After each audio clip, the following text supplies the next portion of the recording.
બનાસકાંઠા પહોંચીએ। બનાસકાંઠા ખૂબ જ ચર્ચામાં છે અને કેમ ન હોય, કારણ કે બંને મહિલા ઉમેદવારો છે। ભાજપના ઉમેદવાર રેખાબેન ચૌધરીની સભામાં ધારાસભ્ય પ્રવીણ માળીએ નિવેદન આપ્યું કે ગેનીબેન ઠાકોરના આંસુ મુદ્દે પ્રવીણ માળીએ શાબ્દિક વાર કર્યા છે કે આખા દેશમાં કોંગ્રેસના ઉમેદવારો આંસુ સારીને મત માગે છે।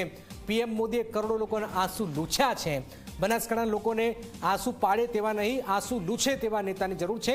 દેશમાં બે વિચારધારાની લડાઈ છે, એક જાતિવાદની અને બીજી રાષ્ટ્રવાદની। બે પ્રકારના લોકો મત માંગે છે। એક આખા દેશની અંદર કોંગ્રેસના કેન્ડિડેટો આંસુ પાડીને મત માંગે છે, રોઈને મત માંગે છે।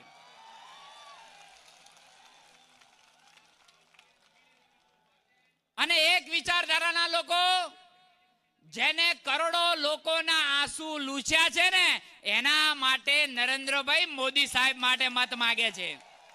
બનાસના લોકો આંસુ પાડે એના માટે નહીં, પણ જે આંસુ લૂછે એના માટે મતી રહ્યા છે, એના માટે મત માંગવા માટે આવ્યા છે।